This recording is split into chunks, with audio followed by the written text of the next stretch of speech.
Hello everyone, welcome back to ShuoshuoChinese, 说说中文. I'm Shuo, your Chinese native speaking teacher living in Bangkok, Thailand.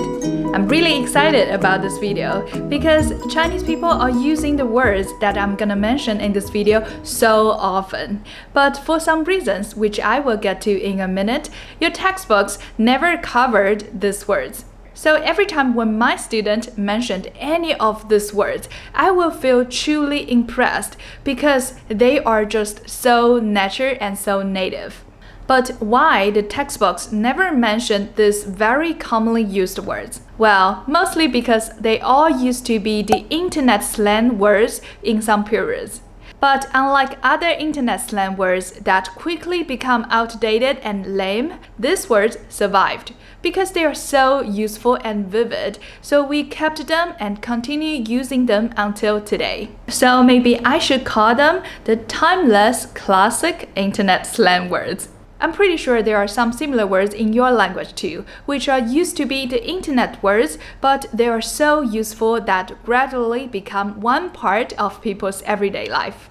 If you do know some of them, leave them in the comments and share with us. Before we get started, I have a great news for you.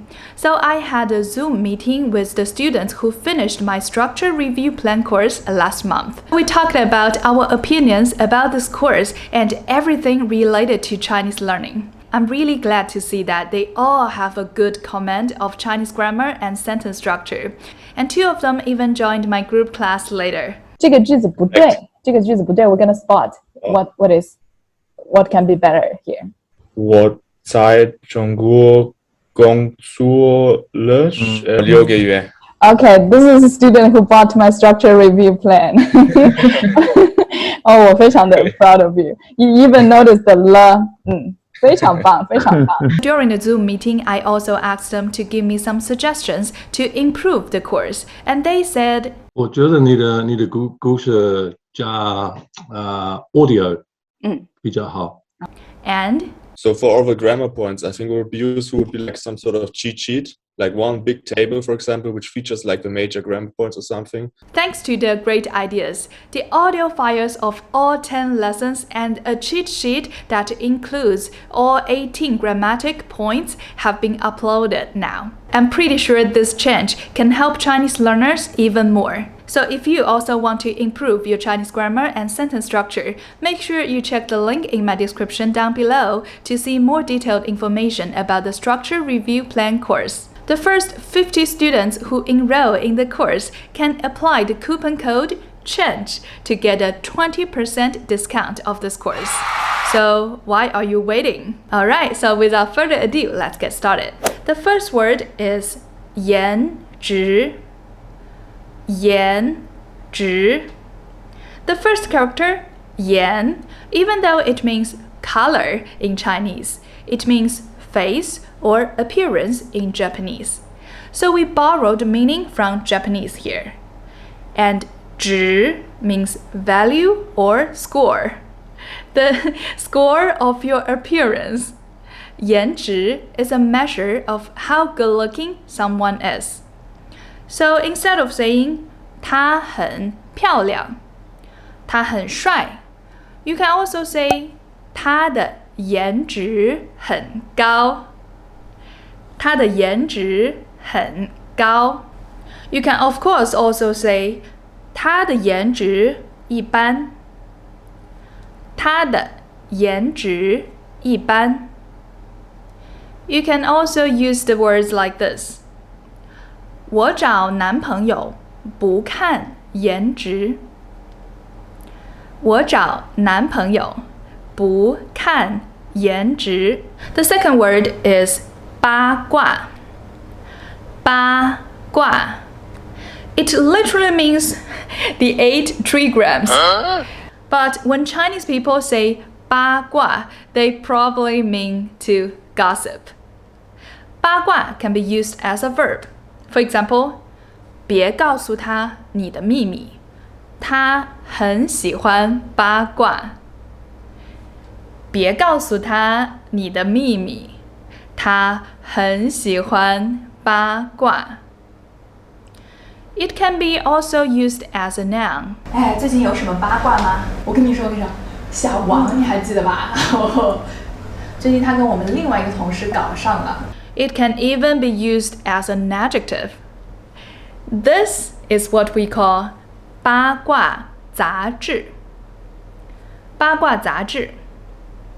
It's called 八卦杂志 because it has so many 八卦新闻。八卦新闻。我的朋友很喜欢看，因为他是一个很八卦的人。我的朋友是一个很八卦的人。The next word is also related to 八卦。吐槽，吐槽，吐槽的意思是说别人的坏话。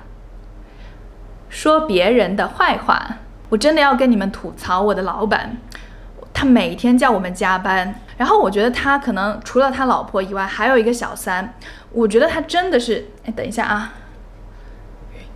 喂，王总啊，是的，是的，是的。Or 很多观众吐槽这个电视剧，很多观众吐槽这个电视剧。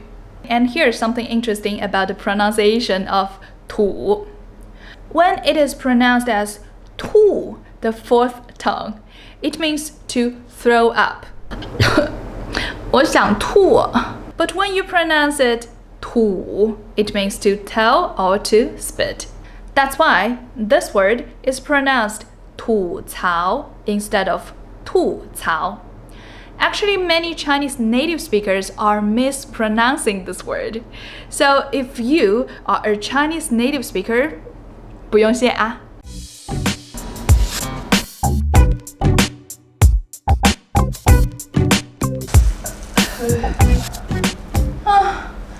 我今天真的太堕落了。我今天真的太堕落了。Now, pause this video and open your dictionary to find the meaning of 堕落. Is it something like degenerate or to sink low? Well, 堕落 does have these meanings, but they are the formal explanations in your dictionary or your textbooks. 80% of the time, we are using the informal meaning of 堕落. I will use Chinese to explain this word. 今天你没有学习，没有工作，没有运动。今天你吃零食，看电视，睡觉。你觉得自己很懒，你觉得不舒服。你可以说：“哎，我太堕落了。”我太堕落了。We use 堕落 just so often because after all, it is human nature, isn't it? How about you tell me, 上次你堕落是什么时候? For me, it was today. 下一个词讲什么好呢？讲靠谱吧？不，讲纠结吧。好，哎呀，还是讲靠谱。哎呀，算了，不纠结了，我讲纠结吧。This is what we call 纠结。But imagine that the thing that is entangled is not the air foam, but your mind or your thoughts. You can say 纠结。纠结 applies to two situations. The first one, 你一直想着，你放不下，你的心很乱。For example, 过去的事就不要再纠结了。过去的事就不要再纠结了。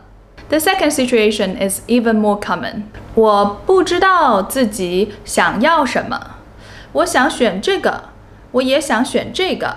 哎呀，我很纠结。我要不要去中国留学呢？好纠结呀。这件衣服好还是这件衣服好？哎呀，好纠结啊。The last word is 靠谱. 靠谱. Kao means to lean, rely on. 谱 is this one, or a record for easy reference. If you say someone or something is 靠谱, it means they are reliable, trustworthy, or legit. For example, you can say 这件事交给小王我就放心了，小王这人很靠谱。这件事交给小王我就放心了，小王这人很靠谱。哎，听说你投资这家公司100块，明年就能赚100万。我怎么觉得这事这么不靠谱呢？ Alright, this is all the content of today's video. If you like this video, hit the like button and don't forget to subscribe to my channel and turn on the notification bell so you won't miss out the great chance to improve your Chinese. I'm Shuo from 说说中文. I will see you in my next video. 再见。